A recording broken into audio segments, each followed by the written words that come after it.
محترم حضرات، دینی اور ایمانی بھائیوں، دوستوں اور بزرگوں، حضور اکرم صلی اللہ علیہ وسلم کی زندگی رہتی دنیا تک سارے انسانوں کے لیے نمونہ ہے، آئیڈیل ہے۔ اس زندگی کے اندر مرد، عورت، بڑے چھوٹے، ہر طبقے کے انسان کے لیے رول ماڈل کے طور پر اللہ کی طرف سے پیش کی گئی ہے۔ اس زندگی سے حضور اکرم صلی اللہ علیہ وسلم کی ذات سے، حضور صلی اللہ تعالی علیہ وسلم کی پورے زندگی اور ان کے اسوے سے ہمارا عقیدت کا، محبت کا والہانہ تعلق ہے، ایک جذباتی رشتہ ہے۔ اس جذباتی رشتے کے ساتھ ساتھ اطاعت، فرما برداری، بات ماننا، ایمان رکھنا اور ان کی سن کر چلنا اور ان کے نقش قدم پر اپنے قدموں کو رکھنا، یہ حق ہے۔ میں نے اس سیرت کے سیریز میں، اس سلسلے میں آپ کے سامنے حضور صلی اللہ علیہ وسلم سے مسلمانوں کی محبت کا جو تعلق ہے اس کو پیش کیا۔ اس کے بعد گزشتہ جمعے میں جو مکہ مکرمہ کا دور ہے، عہد مکی جو کہلاتا ہے، نبوت کے ملنے کے بعد سے لے کر حضور صلی اللہ علیہ وسلم کے مدینہ منورہ ہجرت کرنے تک کا جو پیریڈ اور زمانہ ہے، وہ 13 سال کا عرصہ گزشتہ جمعے میں آیا تھا۔ آج کی گفتگو کا موضوع وہ 10 سال ہیں جو حضور اکرم صلی اللہ علیہ وسلم نے مدینہ منورہ میں گزارے ہیں۔ میں نے کہا تھا، آج پھر کہتا ہوں، حضور صلی اللہ علیہ وسلم کی زندگی ہمارے لیے آئیڈیل اور نمونہ اور اسوہ ہے۔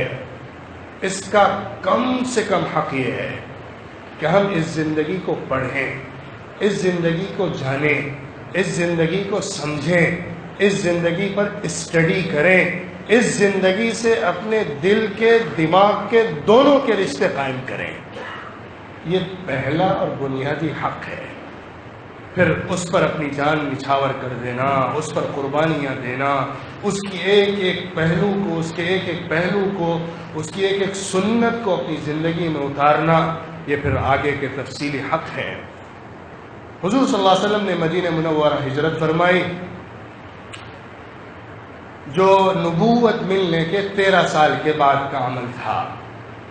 مدینہ منورہ کے وفد جو حج کے لیے آ رہے تھے، ان سے خفیہ سیکرٹ میٹنگ ہوتی تھی۔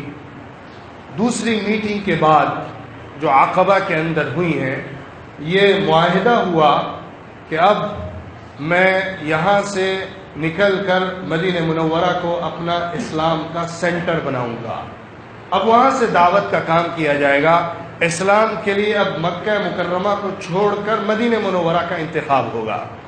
پھر آپ صلی اللہ علیہ وسلم نے اپنے صحابہ میں خفیہ اعلان کر دیا کہ اب مدینہ کی طرف ہجرت کا حکم مل گیا ہے، اب تم لوگ ہجرت شروع کر دو۔ صحابہ اکرام نے الگ الگ ہجرت شروع کی، کچھ لوگ خفیہ جا رہے تھے۔ انہی میں حضرت عمر رضی اللہ عنہ بھی تھے، جنہوں نے اسلام جب لائے تھے تو بھی اعلان کیا تھا، ہجرت کے لیے جب نکل رہے تھے تو بھی اعلان کر کے گئے تھے۔ وہ کعبے کے قریب آئے اور لوگوں کو بابا کے دوہل سنا کر نکلے کہ دیکھو، میں مکہ چھوڑ کر مدینہ کی طرف ہجرت کرنے جا رہا ہوں۔ جو اپنی قوت اور طاقت کے نشے میں ہو، آ جائے میرے راستے میں اس کو دیکھ لوں گا۔ یہ ایمان عمری تھا جس کے سامنے کبھی کوئی نہیں ٹک پایا ہے۔ بہرحال صحابہ جو کمزور تھے، جو غلام رہے تھے، یا مکہ مکرمہ میں جن کو کم درجے کا سمجھا جاتا تھا، وہ لوگ چھپ کے جستہ مدینہ منورہ مکہ مکرمہ سے نکل کر ہجرت کرنے لگے، یہاں تک کہ اللہ کے رسول صلی اللہ علیہ وسلم کو بھی اللہ کی طرف سے ہجرت کی اجازت ملی ایک وقت کے بعد، جب اکثر صحابہ نکل چکے تھے۔ لیکن اس کے باوجود آپ صلی اللہ علیہ وسلم کے بعد بھی کچھ صحابہ مکہ مکرمہ میں بچے، یہاں تک کہ ہجرت کے بعد مدینہ منورہ کی ریاست کے قائم ہونے کے بعد بھی کچھ مظلوم مسلمان ایسے تھے جو مکہ مکرمہ میں ایک عرصے تک بندے رہے، یہاں تک کہ فتح مکہ یا اس سے کچھ پہلے جستہ لوگوں نے ہجرت کی۔ خاص طور پہ صلح حدیبیہ کے واقعے سے پہلے جو ہجرت کر سکے، اس کے بعد بھی کچھ حضرات نے ہجرت کی ہے۔ حضور صلی اللہ علیہ وسلم کی ہجرت کے لیے آپ کے ساتھ حضرت ابو بکر رضی اللہ عنہ کا انتخاب ہوا۔ ہجرت کا ایک طویل سفر ہے، اس کی الگ ایک داستان ہے، اس کے ہر موڑ کی ایک عجیب کہانی ہے، ایک عجیب ترنگ ہے، ایک عجیب محبت ہے، ایک عجیب وارفتگی ہے، ایک عجیب فدائیت ہے، ایک عجیب اسٹریٹجی ہے جو حضور صلی اللہ علیہ وسلم نے اپنائی ہے۔ ابو بکر نے اس کو فالو کیا ہے۔ اس کا موقع نہیں ہے کہ اس تفصیل میں جایا جائے، اگر اس کو بیان کیا جائے گا تو آگے کا پورا موضوع رہ جائے گا۔ بہرحال یہ سفر آپ صلی اللہ علیہ وسلم نے اس راستے کو چھوڑ کر کیا جو عام راستہ شاہراہ مکہ مکرمہ سے مدینہ جاتی تھی، بلکہ اس کے اپوزٹ روٹ اختیار کر کے غار ثور میں گئے، پھر وہاں سے یو ٹرن لے کر بالکل دوسرا راستہ جو عام راستہ نہیں تھا، مشکل راستہ تھا، ادھر سے یو ٹرن لے کر حضور صلی اللہ علیہ وسلم ایک رہنما کے ساتھ، ایک رہبر کے ساتھ سفر کرو کرتے ہوئے، گھومتے ہوئے، مڑتے ہوئے، مین راستے کو چھوڑ کر دائیں اور بائیں جاتے ہوئے کچھ عرصے کے بعد مدینہ منورہ پہنچے۔ یہ خبر مدینہ میں عام ہو چکی تھی کہ حضور آ رہے ہیں، کیونکہ اکثر صحابہ پہنچ چکے تھے۔ لوگ صبح صبح ایک اندازہ لگا کر کہ حضور صلی اللہ علیہ وسلم اب مکے سے نکلے ہوں گے تو 3-4 دن میں یہاں پہنچ جائیں گے، زیادہ سے زیادہ ایک دن لگنا چاہیے ویسے تو، لیکن اگر کچھ وقت ہوگا تو 2-3 دن لگ جائیں گے۔ اس اعتبار سے مدینہ منورہ کے لوگ اس راستے پر آگے کی طرف آتے تھے جو مکہ مکرمہ سے آ رہا ہوتا تھا، جہاں مدینہ منورہ کی اینڈنگ ہوتی تھی یا مدینہ منورہ کے جو قبائل ہیں ان کا قبیلہ ختم ہوتا تھا، اس کے بعد پھر عام راستہ شروع ہو جاتا تھا، جو علاقہ قبا کا علاقہ تھا۔ مدینہ منورہ سے نکل کر مکے کی طرف یعنی جنوب کی طرف جب آئیں گے تو قبا کا علاقہ ہے جہاں حضور صلی اللہ علیہ وسلم سب سے پہلے پہنچے ہیں۔ صحابہ اور عورتیں، بچے سب مدینہ منورہ سے نکل کر قبا میں آتے تھے، انتظار کرتے تھے، راستے کو صبح سے دوپہر تک ٹکٹکی باندھ کر دیکھتے رہتے تھے، شاید محمد صلی اللہ علیہ وسلم نمودار ہوں اور ہم ان کے استقبال کے لیے آگے آئیں۔ کچھ دن گزرے، یہاں تک کہ جب زوال کا وقت ہو جاتا تھا یا چاش کا وقت نکل جاتا تھا تو اس وقت لوگ واپس آ جاتے تھے کہ اب تو نہیں آئیں گے۔ جب لوگ ایک دن وہاں سے واپس آ رہے تھے تو اسی وقت ایک یہودی نے اعلان کیا کہ جس کا تم انتظار کر رہے تھے وہ آ رہے ہیں۔ تو فوراً سب لوگ واپس لپکے اس راستے کی طرف آئے، بچیاں گھروں کی دیواروں پر، چھتوں پر چڑھ گئیں، نغمے گائے جانے لگے۔ حضور صلی اللہ علیہ وسلم کے لیے صحابہ فداکارانہ طور پر سامنے آ گئے، معانقیں ہونے لگیں، ملاقاتیں ہونے لگیں۔ اس راستے میں بٹھا کر حضور صلی اللہ علیہ وسلم سے محبت کے جو نذرانے صحابہ پیش کر سکتے تھے وہ پیش کیے گئے۔ طلع البدر علینا من ثنیات الوداع کے نغمے چھتوں سے، دیواروں سے، سڑکوں سے، گلیوں سے، قبا کی پوری وادی میں گونجنے لگے۔ حضور صلی اللہ علیہ وسلم کا زبردست پرتقبات استقبال کیا گیا۔ وہیں پر قبا کے علاقے میں حضور اکرم صلی اللہ علیہ وسلم نے تقریباً 14 دن قیام فرمایا۔ اسی میں وہاں پہ ایک مسجد کی نیو ڈالی، ایک مسجد تعمیر فرمائی جو مسجد قبا ہے اور اسلام کی سب سے پہلی مسجد ہے۔ اس مسجد کی بڑی فضیلت آئی ہے۔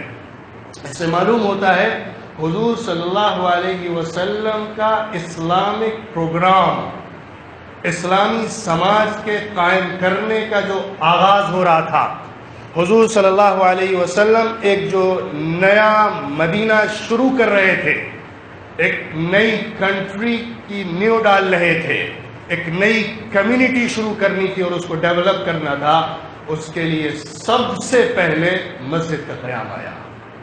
مسجد مسلمانوں کے دلوں کا مرکز ہے، مسجد اسلام کا عنوان ہے، مسجد مسلمانوں کی مرکزی جگہ ہے، مسجد مسلمانوں کے عقیدے کا سب سے بڑا مظہر ہے، مسجد نماز کے قائم کرنے کی ایک عظیم جگہ ہے، اور اس سے آگے بڑھ کر مسجد پورے اسلام کی ترجمانی کا سینٹر ہے۔ مسجد کا مفہوم آج ہمارے ذہنوں میں بہت کم اور تنگ ہو گیا ہے۔ مسجد یقیناً سب سے بیسکلی اللہ کے لیے نماز کو جماعت سے قائم کرنے کا ایک عظیم سینٹر ہے، لیکن اس کے ساتھ ساتھ مسجد قبا کی ہو مدینہ منورہ کی ہو، بنو سلمہ کی ہو، یا جتنی مسجدیں مدینہ منورہ میں قائم کی گئی ہیں، وہ اللہ کے رسول صلی اللہ علیہ وسلم کی طرف سے اس علاقے کا ایک دینی سینٹر ہوتا تھا، جس کے اندر نمازیں بھی پڑھی جاتی تھیں، جس کے اندر تعلیم بھی ہوتی تھی، جس کے اندر درس بھی دیے جاتے تھے، جس کے اندر لوگوں کو نصیحتیں بھی کی جاتی تھیں، جس کے اندر ذکر کے حلقے بھی رکھتے تھے، ایجوکیشن کا ڈپارٹمنٹ بھی اس کو بنایا گیا تھا، آپسی مشورے کا بھی مرکز اس کو رکھا گیا تھا۔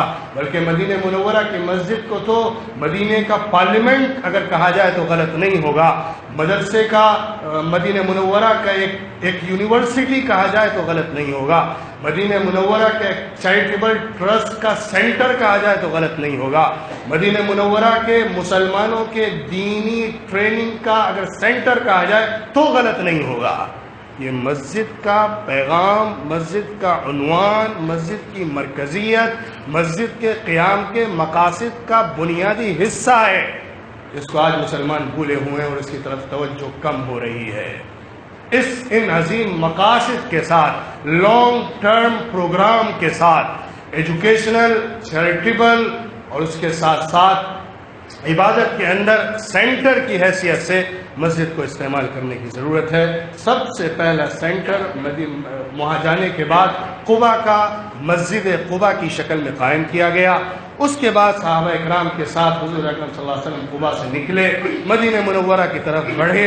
ہر قبیلہ چاہ رہا تھا حضور کا اونٹ یہاں ٹھہر جائے، حضور ہمارے مہمان بن جائے، ہمارے گھر میں یہ بہاریں آ جائیں۔ ہر ایک پورے راستوں میں کھڑے ہو کر ندائیں لگا رہا تھا، آوازیں لگا رہا تھا، حضور ہمارے یہاں تشریف لے آئیے، حضور یہاں پہ قیام فرما لیجئے، حضور ہمارے گھر کو شرف بخش دیجئے۔ اللہ کے رسول صلی اللہ علیہ وسلم نے فرمایا، دیکھو میں اپنی چوائس سے کوئی قبیلہ نہیں چن رہا ہوں، میں نے اپنا کوئی گھر نہیں طے کیا ہے یہاں پر، میں نے اپنی اونٹ کی لگام چھوڑ دی ہے، یہ اللہ کی طرف سے چل رہی ہے، اس کو اللہ کی طرف سے حکم ملا ہے کہ کہاں رکنا ہے۔ اللہ نے اس اونٹنی پر الہام فرمایا تھا کہ اس کو کہاں پہنچنا ہے، لہذا اونٹنی چلتی رہی۔ قبیلے جس قبیلے سے گزرتے ہوں گے، جس گھر سے گزرتے ہوں گے، وہ گھر والا اپنا دل لے کر بیٹھ جاتا ہوگا کہ مجھے یہ شرف نہ مل سکا اور یہ برکت میرے گھر سے آگے بڑھ گئی، یہاں تک کہ حضور صلی اللہ علیہ وسلم کی وہ اونٹنی اس کھلیان میں، اس کھیت میں جو کٹا ہوا کھیت تھا، جا کر بیٹھی جو حضرت ابو ایوب انصاری رضی اللہ عنہ کے گھر کے سامنے تھا۔ حضرت ابو ایوب انصاری رضی اللہ عنہ کے تو وارے نیارے ہو گئے، ان کی تو قسمت کھل گئی، ان کی تو عزت کا، خوشی کا، شرف کا، سعادت کا کوئی اندازہ نہیں لگا سکتا۔ دوڑے ہوئے آئے، حضور کا فوراً اوپر سے سامان اٹھایا اور لے کر چلنے لگے۔ لوگوں نے کہا اللہ کے رسول ادھر آ جائیے، کہتے ابو ایوب نے کہا نہیں، اب یہ میرے ہی مہمان ہیں، کیونکہ اس کا رخ میرا گھر کے سامنے ہے اور کوئی گھر یہاں پہ نہیں ہے۔ وہ لے کر حضور کو آئے۔ حضرت ابو ایوب انصاری کا عجیب حال تھا، کبھی گھر کے اوپر جاتے تھے، کبھی نیچے، پریشان تھے حضور کو اوپر ٹھہرائیں کہ نیچے ٹھہرائیں، چاہتے تھے کہ اوپر ٹھہرائیں اور شروع میں اوپر ہی ٹھہرایا اپنے گھر کے فرسٹ فلور پہ، لیکن ان کو پھر یہ خیال ہوا کہ حضور صلی اللہ علیہ وسلم کے پاس مہمان ملنے کے لیے آتے ہیں تو اس کی وجہ سے کچھ پریشانی ہوتی ہے اوپر نیچے آنے میں، اور نیچے کے گھر میں بھی پریشانی ہوتی ہے، تو حضور صلی اللہ علیہ وسلم نے خود کہا کہ میں نیچے آ جاتا ہوں، تم اوپر رہو۔ حضرت ابو ایوب انصاری کو بڑی پریشانی تھی کہ حضور نیچے ہیں اور میں ان کے سر کے اوپر کیسے اپنے پیر رکھوں گا، اس پریشانی میں راتیں کیسے کروٹ بدل بدل کے گزارتے تھے۔ بہرحال حضور اکرم صلی اللہ علیہ وسلم نے 6-7 مہینے تقریباً حضرت ابو ایوب انصاری رضی اللہ عنہ کے گھر میں قیام فرمایا۔ اسی درمیان مدینہ منورہ منتقل ہونے کے بعد مسجد کا قیام عمل میں آیا، مسجد کی تعمیر شروع کی گئی جو مسجد نبوی ہے، وہ پھر اس میں حضور صلی اللہ علیہ وسلم خود بھی شریک ہوئے، صحابہ شریک ہوئے، آپ صلی اللہ علیہ وسلم خود پتھر اٹھا کر لے جاتے تھے، تمام صحابہ کے ساتھ مل کر تعمیر کر رہے تھے، لیبر کے طور پر اس مسجد کی خدمت میں لگے ہوئے تھے۔ یہ پورا ٹائم مسجد کی تعمیر، مدینہ منورہ کے کانسٹیٹیوشن کو بنانے، مختلف قبیلوں سے انٹریکشن کرنے، آس پاس کے علاقوں میں اپنے اثر رسوخ کو قائم کرنے میں گزارا گیا۔ نئی ریاست وجود میں آ رہی تھی، نئی دنیا بنائی جا رہی تھی، نیا پیغام عملی شکل میں قربانیوں کے بعد اب زمین پر اتار کر پیش کرنے جا رہا تھا۔ نبی کریم صلی اللہ علیہ وسلم اور ان کے ساتھ ان کے صحابہ۔ مدینہ منورہ میں مسجد کا قیام عمل میں آیا۔ پھر یہودی جو مدینہ منورہ میں تھے ان کے ساتھ پیکٹ اور معاہدے شروع ہوئے۔ جو مشرک اوس اور خزرج کے قبیلے مدینہ منورہ کے اصل سٹیزنز تھے ان کی اکثریت اسلام میں داخل ہوئی۔ کچھ لوگ بچے، وہ بھی آگے چل کر سب کے سب اسلام میں داخل ہو گئے، ان میں سے کوئی نہیں بچا۔ اسی درمیان حضور اکرم صلی اللہ علیہ وسلم نے صحابہ کرام کے درمیان بھائیوں کا رشتہ قائم فرمایا، جس کو موافات کہا جاتا ہے۔ مکہ مکرمہ سے ہجرت کرنے والے صحابہ اور مدینہ منورہ میں رہنے والے صحابہ کے درمیان بھائی کا رشتہ بنایا گیا۔ یہ ایک ایسا عظیم کام تھا جس کی مثال پوری انسانی تاریخ میں نہیں ملتی ہے، کہ ایک قوم دوسری قوم کو کیسے اڈاپٹ کرتی ہے۔ انسان کتنا ہی آگے بڑھ جائے لیکن ایک حد تک کسی کی مدد کے لیے آ سکتا ہے، لیکن ان صحابہ نے سارے حدود کو کراس کر کے ایک ایسی اگزامپل سیٹ کر دی جس کو کبھی کراس نہیں کیا جا سکے گا۔ حضور صلی اللہ علیہ وسلم نے ایک مہاجر صحابی کو لیا، ایک انصاری صحابی کو لیا، فرمایا تم دونوں بھائی بنا دیے گئے ہو، اب تمہارا بھائی کا رشتہ ہے، تم ایک دوسرے کا خیال کرو۔ جو انصاری صحابی تھا وہ اپنا سب کچھ لا کر اپنے مہاجر بھائی کے سامنے رکھ دیتا تھا، اپنے گھر کا آدھا حصہ اس کو دیتا تھا، اپنے کھیت اور کلیان کا پورا برابر سے آدھا حصہ کر کے اس کو دے دیتا تھا، اور کہتا تھا دیکھو بھائی میرے پاس جو کچھ بھی ہے وہ سب آدھا تمہارا ہے۔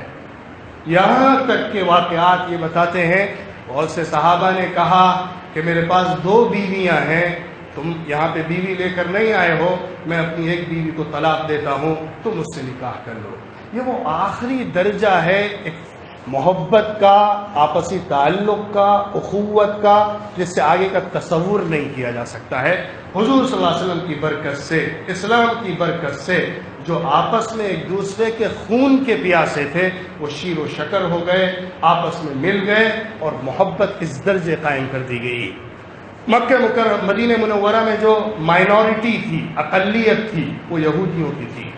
ان کے ساتھ معاہدہ کیا گیا، ان کے ساتھ ایک ایسا پلان تیار کیا گیا جو مشترکہ تھا اور آپس میں ایک دوسرے کے لیے اس پر اتفاق کیا جا سکتا تھا۔ حضور صلی اللہ علیہ وسلم کی قیادت کو تسلیم کیا گیا، حضور صلی اللہ علیہ وسلم کے گورنمنٹ کو تسلیم کیا گیا۔ اس کے ساتھ ساتھ یہودیوں کو پوری آزادی دی گئی اپنے مذہب پر عمل کرنے کی، اپنے پورے رائٹس کے ساتھ رہنے کی، اور ایک دوسرے کے ساتھ انسانی بنیادوں پر اور ملک کی بنیاد پر مدد کرنے کی۔ ملک پر اگر کوئی حملہ ہوگا، ملک پر اگر کوئی آنچ آئے گی تو ہم سب مل کر اس سے لڑیں گے اور ہم سب اس کا مقابلہ کریں گے۔ اس کے لیے پھر ادھر ادھر کسی اور میں تفریق نہیں کی جائے گی۔ لیکن مذہبی آزادی، مذہبی تشخص، اپنے علاقے جن کے پاس جو ہیں وہ ان کی آزادی کے ساتھ انہی کے پاس رہیں گے۔ یہ معاہدہ جو کامن پروگرام کے تحت تشکیل پایا، اس کے مطابق مدینہ منورہ کا بیسک فنڈامنٹل کانسٹیٹیوشن بنا اس نئی کنٹری کا، اس نئی ریاست کا۔ لیکن اس دوران مکہ مکرمہ چوکنا ہو چکا تھا۔ مکہ مکرمہ کے لوگ مقابلے کے لیے آگے آنے کو تیار تھے، انہیں برداشت نہیں ہو رہا تھا کہ محمد کیسے ہمارے پاس سے نکل کر چلا گیا۔ اب اس دور کو، جو دور آگے شروع ہو رہا ہے، خاص طور پہ مکہ مکرمہ، مدینہ منورہ کی ریاست، آس پاس کے علاقے اور پورا جزیرۃ العرب اور پوری دنیا میں اسلام کے پھیلنے کے تاریخ کو اگر ہم دیکھیں تو ہم اس کو 3 اسٹیج میں بیان کر سکتے ہیں، اور میں مختصراً انہی 3 اسٹیج کو آپ کے سامنے رکھتا ہوں۔ ایک دور ہے جو ہجرت کے بعد سے شروع ہوتا ہے اور صلح حدیبیہ تک رہتا ہے۔ اس درمیان جنگیں ہوتی ہیں مکہ مکرمہ سے۔ اس کی تاریخ یوں شروع ہوتی ہے کہ حضور اکرم صلی اللہ علیہ وسلم پہلے تو مدینہ منورہ میں صحابہ کی جماعتیں اور ٹولیاں بنا کر اس راستے پر بھیجتے تھے جو مکہ مکرمہ سے شام جاتا تھا، اور وہ ٹریڈ راستہ تھا، روڈ تھا، جس کے ذریعے سے مکہ مکرمہ کے جو بزنس مین تھے، تاجر تھے، جس پر ان کی پوری اکنامی تھی، وہ وہاں سے سامان لے کر مدینہ منورہ جاتے تھے، اس راستے کی نگرانی شروع کی گئی، اور اس راستے پر ان لوگوں کی جو نقل و حرکت ہو رہی تھی اس کو مانیٹر کیا گیا، اور ان کو یہ دکھایا گیا تم یہ مت سمجھنا کہ ہم مدینہ منورہ آ گئے ہیں، تم جتنا چاہے اسلحہ خرید لو، جتنے چاہے ہتھیار خرید لو، اور ہمارے اوپر استعمال کرنے کے لیے جب چاہے چلے آؤ، یہ ان کو دکھانا تھا۔ حضور صلی اللہ علیہ وسلم خود بھی کچھ غزوات میں نکلے۔ غزوہ اس جنگ کو کہتے ہیں جس میں حضور اکرم صلی اللہ علیہ وسلم نے خود شرکت فرمائی۔ سریہ اس جنگ کو کہتے ہیں حضور صلی اللہ علیہ وسلم کی زندگی کی جس میں حضور خود نہیں نکلے بلکہ صحابہ کو بھیجا۔ جو غزوات ہیں جس میں حضور صلی اللہ علیہ وسلم خود نکلے ہیں وہ تقریباً 27 ہیں، ان میں سے بڑے بڑے 6-7 ہیں، اور جو سرایہ ہیں جس میں صحابہ کو آپ صلی اللہ علیہ وسلم نے بھیجا ہے وہ 50 کے قریب ہے، 47 یا 50 کے قریب تک ہیں۔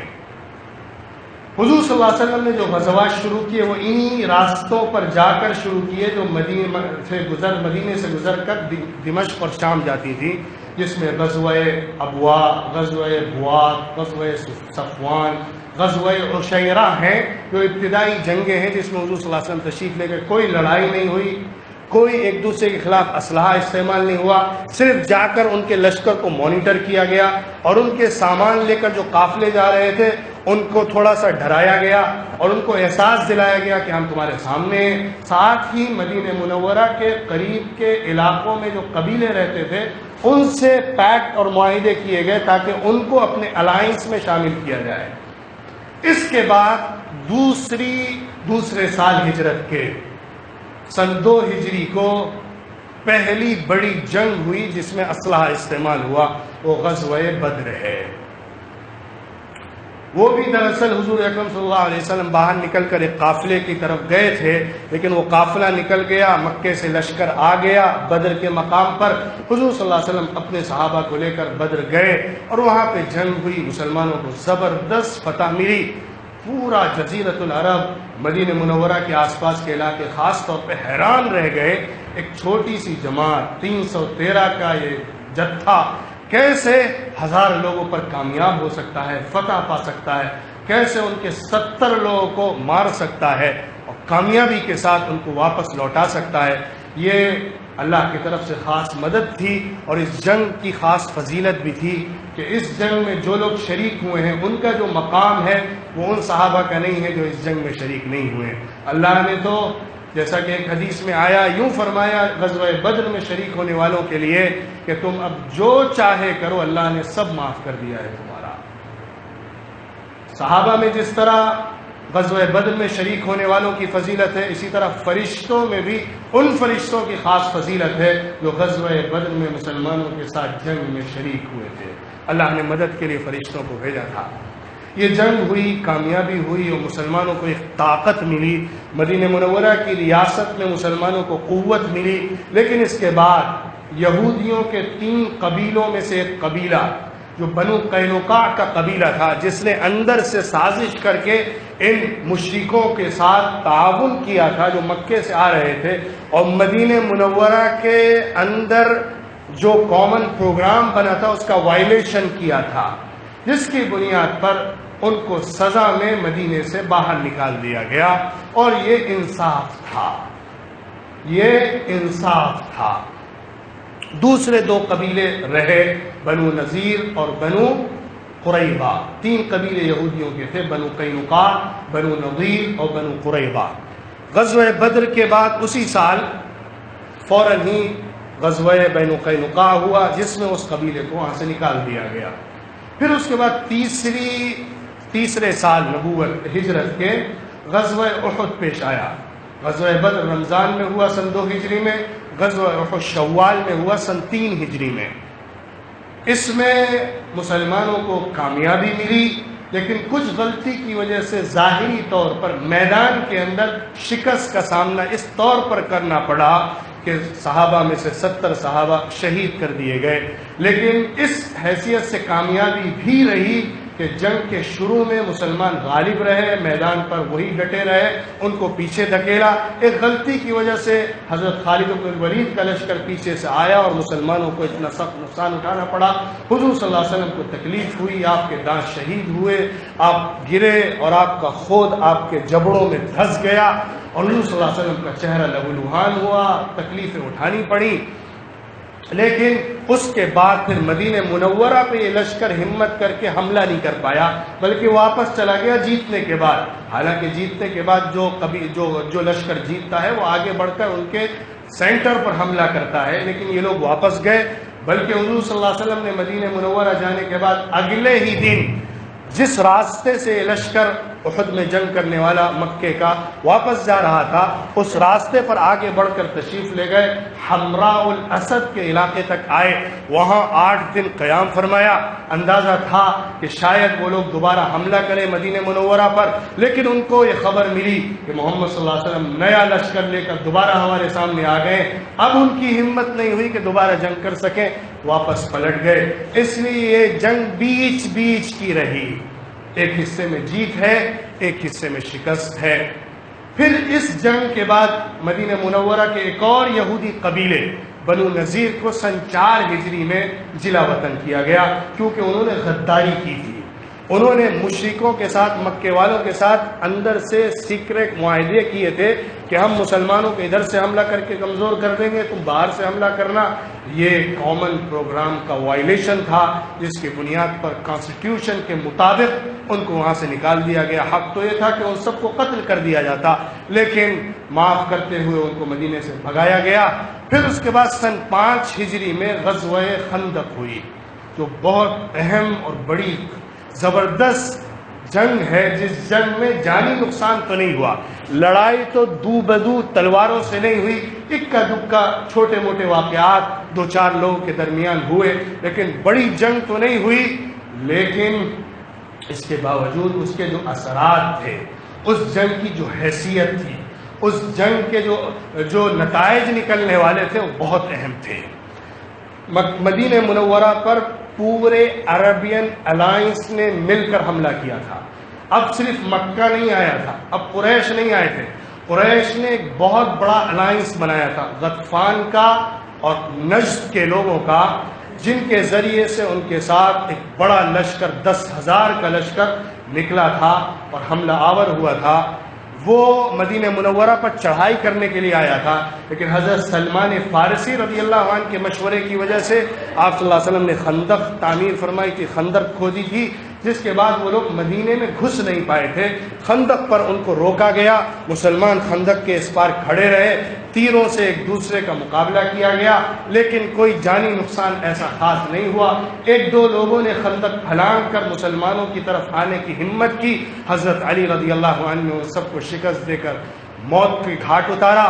اس طرح چھوٹے موٹے واقعات ہوئے، 1 مہینے تک یہ محاصرہ چلا، لیکن مکے کے یہ الائنس، بلکہ عرب کا یہ پورا الائنس اخیر میں مایوس ہو کر، کمزور ہو کر اور اس پورے مدت میں پریشان ہو کر، مزید رکنے کی طاقت نہ پا کر، اللہ کی طرف سے ہواؤں کے لشکر کا سامنا نہ کر پانے کی وجہ سے واپس پلٹا۔ ان کے جو پتیلیاں جل رہی تھیں، کھانے پک رہے تھے، وہ سب اڈل گئیں، ان کے خیمے اکھڑ گئے۔ اللہ نے جو آندھی بھیجی، جس کے نتیجے میں اللہ کی نصرت آئی اور ان کو شکست ہوئی اور واپس گئے۔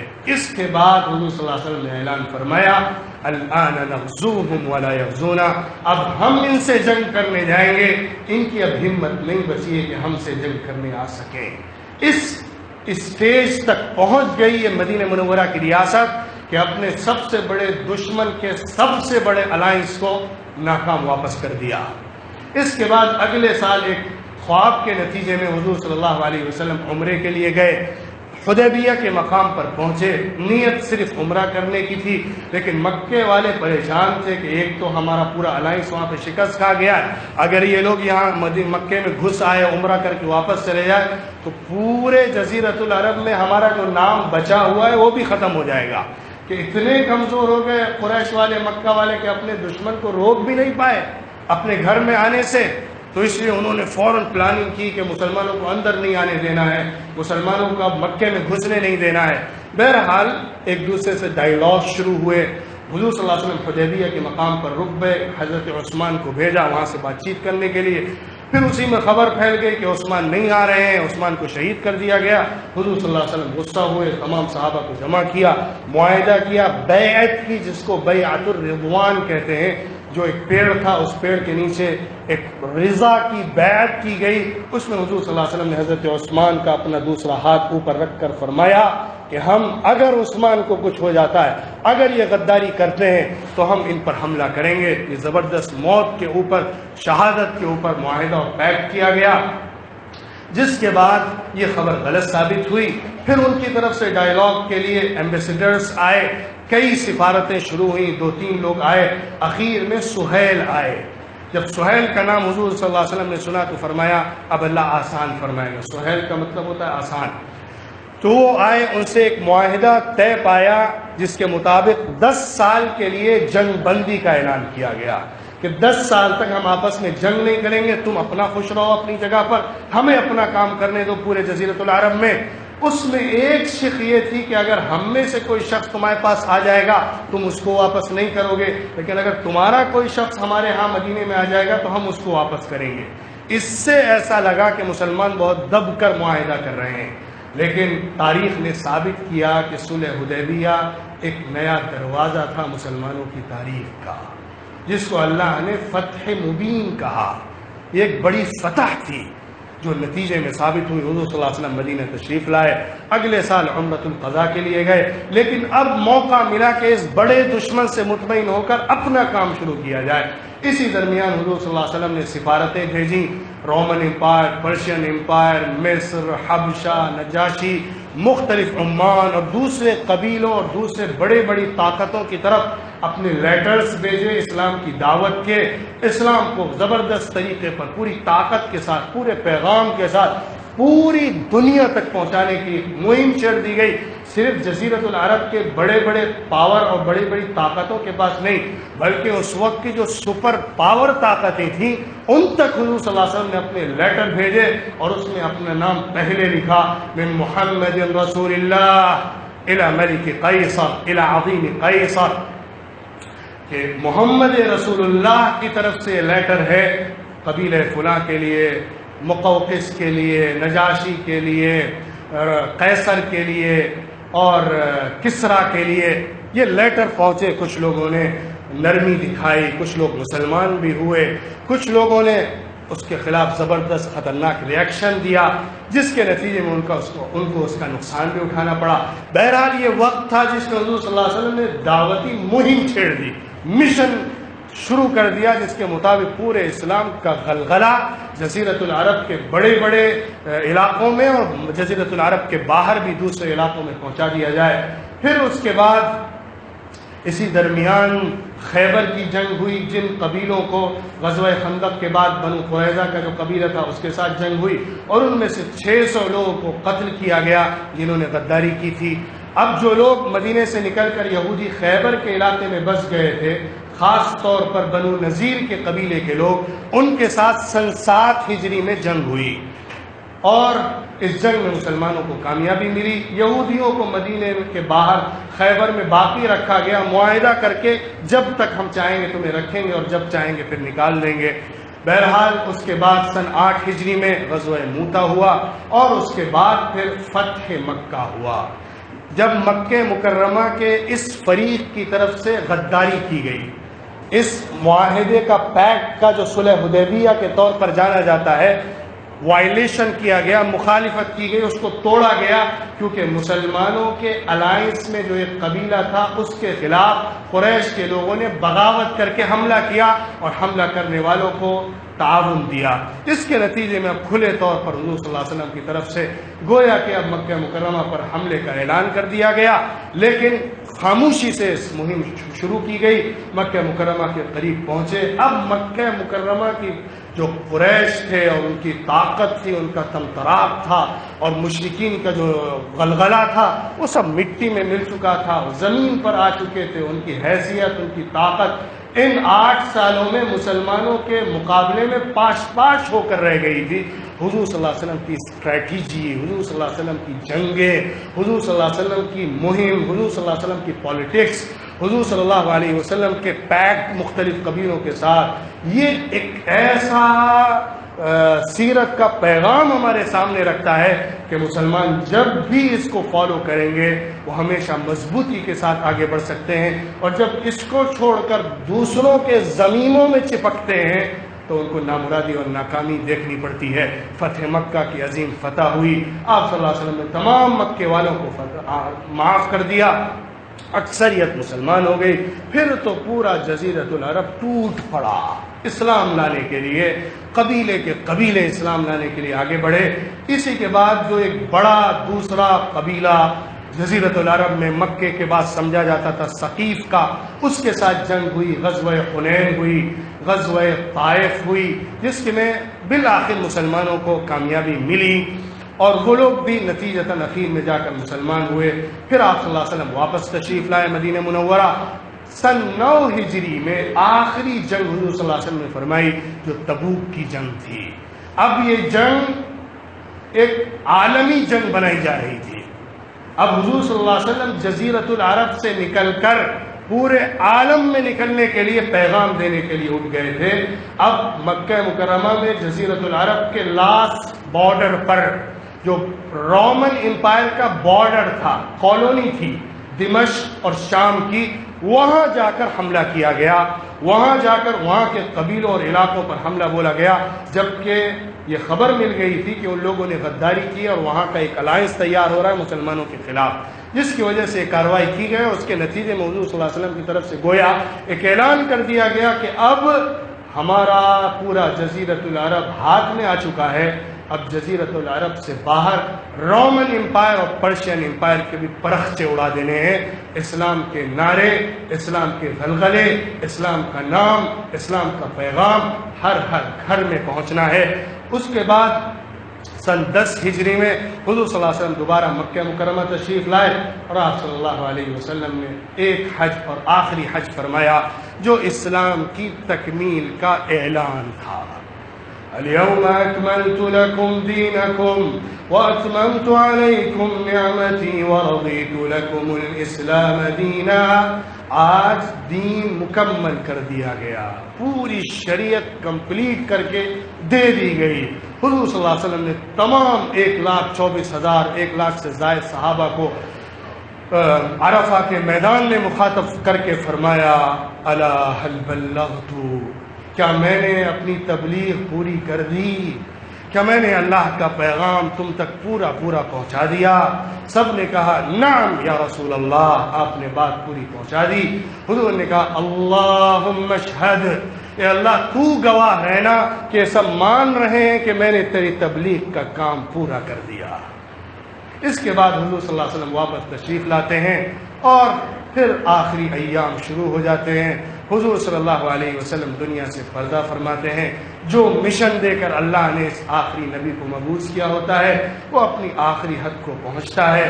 حضور اکرم صلی اللہ علیہ وسلم دنیا میں ایک آئیڈیل اور نمونہ چھوڑ کر اللہ کے حضور میں پیش ہونے کے لیے الرفیق الاعلیٰ کا انتخاب کرتے ہیں اور دنیا سے پردہ فرما کر تشریف لے جاتے ہیں۔ یہ ایک مختصر سی تاریخ ہے جس کو چند جملوں میں، چند منٹوں میں، چند گھنٹوں میں بیان نہیں کیا جا سکتا۔ اس پر تو علماء کی پوری زندگیاں لگ گئی ہیں اس سیرت کے ایک ایک پیج کو حل کرنے کے لیے، ایک ایک صفحے کو پڑھنے کے لیے۔ تو مختصراً میں نے جتنا اختصار کر سکتا تھا وہ کر کے آپ کے سامنے سیرت کا ایک خلاصہ پیش کیا ہے، اس امید کے ساتھ کہ آپ اپنی زندگی کو سیرت سے جوڑیں گے۔ اللہ مجھے بھی اس کی توفیق عطا فرمائے، آپ کو بھی توفیق عطا فرمائے، اور سیرت کی اسٹڈی کریں گے۔ زندگی میں معمول بنا لیجئے کہ سیرت کا مطالعہ کرنا ہے۔ اپنی زندگی کے اندر اچھے رائٹرز نے جو سیرت کو لکھا ہے اس کو پڑھنا ہے، عمل کی نیت سے پڑھنا ہے، آج کے حالات کو سامنے رکھ کر سمجھنا ہے، اپنے طور پر اس کو جس حد تک فالو کر کے لاگو کیا جا سکتا ہے وہ کرنا ہے۔ اللہ نتیجے برآمد فرمائے گا، ورنہ ہم سے اس عمل کو قبول فرما لے گا۔ وآخر دعوانا الحمد للہ۔